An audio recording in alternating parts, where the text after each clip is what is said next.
Hey everybody, it's Eddie Joe on Crypto for GrowMyBag.tv, and there is so much going on. You know the GDP numbers come out today. That's why everything's kind of taking a dive right now. Across the cryptoverse, across the stock market, everything's lower because of what's expected from the GDP reports. Now, let's take a look at other news that I think is going to have an impact, a positive impact, believe it or not, even with some of the not so great news. I still think it's going to have a positive impact. Here we are with São Paulo-based Nubank. They have an app, and via that app, you are going to be able to deposit and withdraw Bitcoin, Ethereum, and Solana. That's huge. Brazil's been doing things to get things out there for a while, and this is one of the things that they're doing. And I think that's a very big deal, and we should be paying attention to it. What else is going on? We have Bitcoin runes, right? Now, when runes hit, everything spiked a little bit and came back down, was kind of okay. What's going on now? Bitcoin runes transactions are dominating BRC20 transactions. Yeah, that's a very big deal. I said it before, a lot of Bitcoin runes is bringing memes to Bitcoin. That's going to increase traffic. It's going to probably have an impact on fees, and it's going to take away from the amount of steam that BRC20s had, or BRC20 development had. Now, I happen to know a few people in that community, and I know that community is, they're building. They are building. So we need to pay attention to both of those communities, as well as, meme coins. If you've been listening to me, I'm not so big on meme coins, coins that do nothing, right?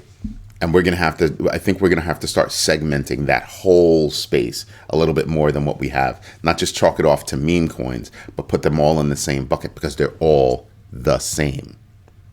Think about it. Same technology, same names. That's the only thing that differs, right? It's just, I have a better name than you. Cocoa Puff, you know what I mean? Just different names. They don't do anything. The coins that are doing something, those are going to be the ones that are going to be here for the long haul. So as long as you're playing the meme game, do me a favor, do the research, pay attention to the numbers, and absolutely understand the rhythm of those coins. They go up, they go down, they ebb, they flow. You understand? That's what I want you guys to do. No problem making money off of memes, making money off of how you make money, so long as it's legal.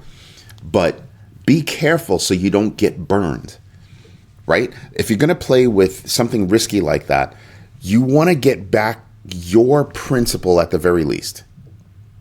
Anything above that, right, is gravy. But you want to get back your principal. So you get into a meme coin, you make your principal, you make some money, shave off some. Right?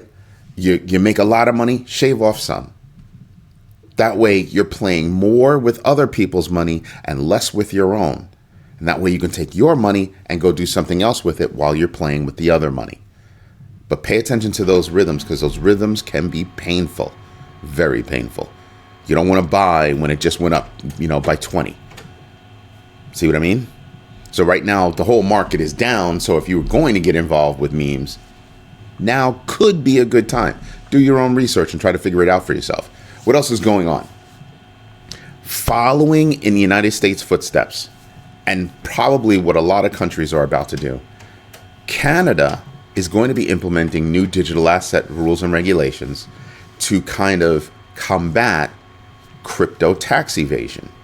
And they expect to have that implemented by 2027. So if you live in Canada, get ready.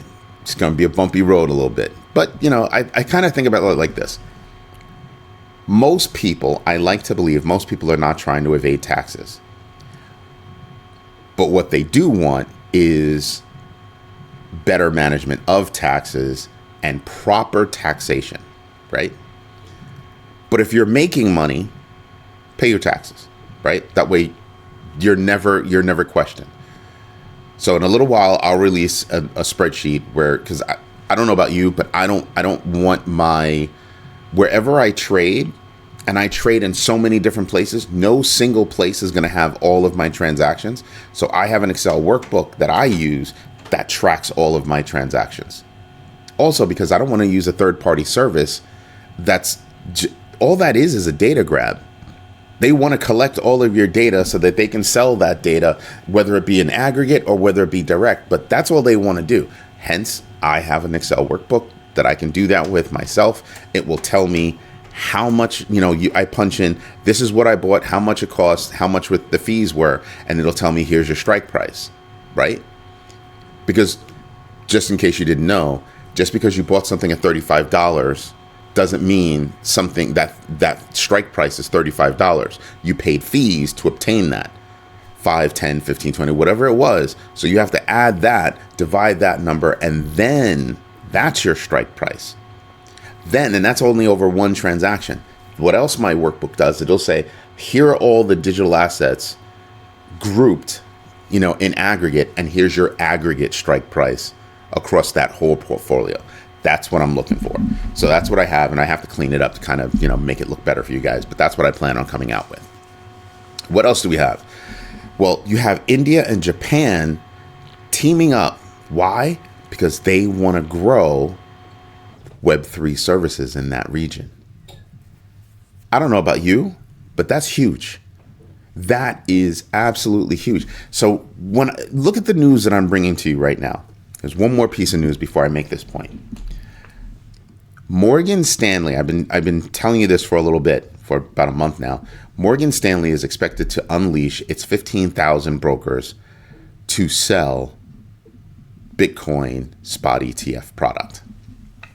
Now, you put all of that together, and what does it say to you? What it says to me is adoption is growing. Now, some people would look at that and say, oh, well, that's institutional adoption. And I will tell you the answer is no. Morgan Stanley telling its brokers that, you should get ready to start selling. And by the way, if there's anybody at Morgan Stanley that would like to help educate their people, please talk to me. I have a book to sell. But all jokes aside, the idea is that if they're going to unleash all their brokers, those brokers represent retail customers. The adoption is around the corner. That mass adoption that we keep talking about is right there. It's right there. So when you're looking at this market dip right now, I'm looking at news like this that's foretelling of what's to come. And that what's to come is incredibly positive. At least in my eyes. I could be wrong, but at least in my eyes, I'm seeing infrastructure being built with tons of DPIN projects, decentralized physical infrastructure networks. I'm seeing all kinds of Web3 projects happening. I'm seeing, metaverse projects, gaming, I'm seeing a ton of things going on that make me stop and go, wow, that's pretty amazing. And all of that is being built out because there's consistent building up of demand. So imagine 15,000 brokers, and if Morgan Stanley does it, that's right. Other broker dealers are going to do the same thing, and that's where everything really takes off because that's where demand really gets tight. So that's why I said the halving event is a catalyst. When people start to realize, holy smokes, it's even more scarce than what we thought. From 900 to 450, whoa. That's when the reality hits. That's when the numbers go up. And that's how you can actually see I'd say, the light at the end of the tunnel. Because if you keep DCAing, using dollar cost averaging to buy into crypto, I think you're going to come out ahead. And I think by next year, or within the next year rather, you're going to see really good upside. Really good upside. Because there are more positive catalysts coming. So that's what I pay attention to at this moment, right? Is looking at all this news and then connecting all the dots.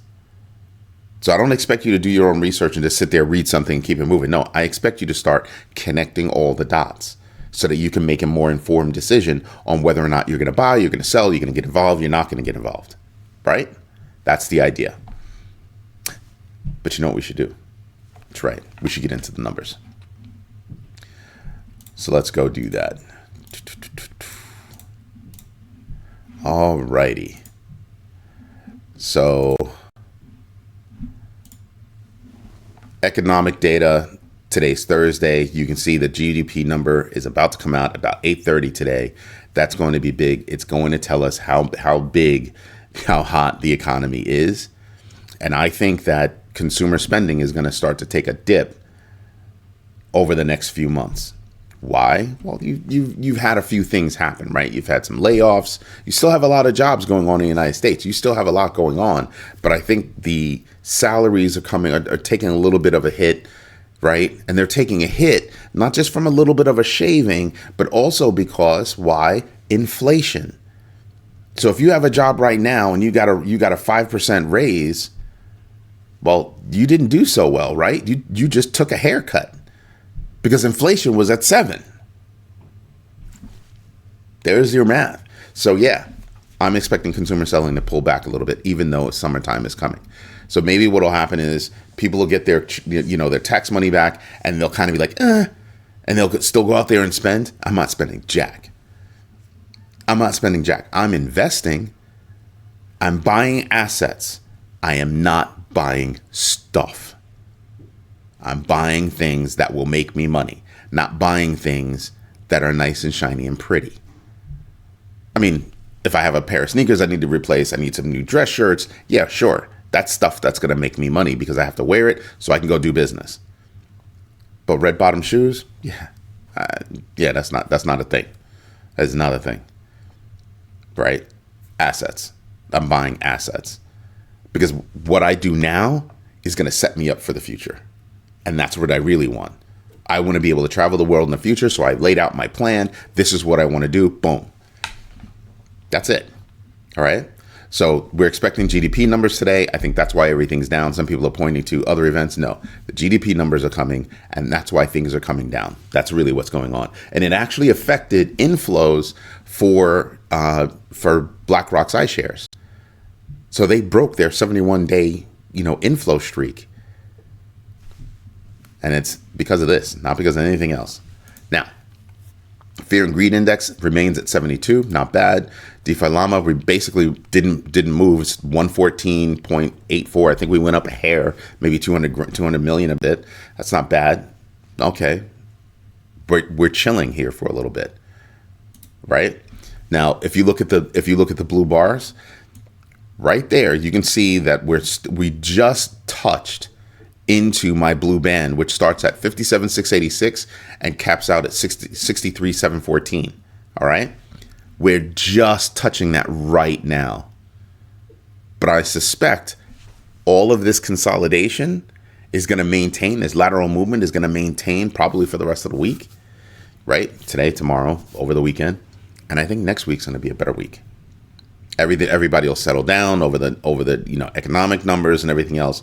And then it'll be official, or hopefully it'll be official soon, that Morgan Stanley is about to unleash its 15,000 brokers. Then you'll have other investment banks start to do the same. And that's when the noise starts to happen. But remember, do your research. The Bitcoin halving event usually takes about anywhere between 4 and 6 months for it to actually get underway in terms of seeing Bitcoin price increases. So pay attention, folks. Pay attention. What else is going on? Let's take a look at the big board and see what's going on here. If it pops up, there you go. And everything's deep in the red. Remember I told you about Toncoin? It's under $6. It's almost at $5. So if I think that Toncoin is going to go up, this could be a good time to get in. Same thing for Doge, SHIB, Link, Uniswap, Stacks. Let me tell you about something about Stacks. Stacks outperforms Bitcoin. So to me, that's an opportunity. Ethereum could actually dip below 3,000 here. It could actually dip below 3,000, so I'm paying attention to that. Matic is not in a good place. Matic was just at 75 cents. Now it's at 69. Right? And everybody's kind of like, oh, Matic's not doing anything. Cardano's not doing anything. I think Matic is going to wind up being explosive. And that's why I'm paying attention to it. Solana is down at 144. Is it the 131 that it was at when I snatched it up last week? No, but it's still at 144. That said, I still think this is a good place. Why? Because its high was 250. So if we're expecting the cryptoverse to go up, that's an extreme opportunity right there. So yeah, so I'm picking out right now, I'm picking out all the coins that I'm going to DCA into. And I'm also paying attention to all of the coins that I'm going to use some of my dry powder for. What's dry powder? Dry powder is the money that you keep on the side for reasons like this. Those moments where an opportunity just gets presented. So instead of going out and, doing whatever it is I was going to do, I'm going to take that dry powder and I'm going to do this. Because I know in a couple of months, that's going to give back to me. That's going to give back to me. Anyway, this is Eddie J on crypto for growmybag.tv. If you like what I'm doing, I greatly appreciate sending over a thanks. It really puts wind in my sails and helps us actually keep all this going. Something else that you should be paying attention to is membership on YouTube is going to get better very soon. Membership on growmybag.tv is going to give you access to a lot more than just crypto news. We also have other news, and we're expecting some courses from the Small Business Development Corporation for those companies that are looking to do better. Grow My Bag is about to take off, and we want you to be a part of the community. Anyway, this is Eddie Joe on crypto for growmybag.tv. I hope you have a good one. Don't forget, I'm traveling. I'm going to DC today. And I won't be back until Saturday. So I will try to do my daytime shows, but I don't know if I'm going to be able to do my nighttime shows. We'll see what happens. I'll keep you guys posted. Have a good one. Bye-bye.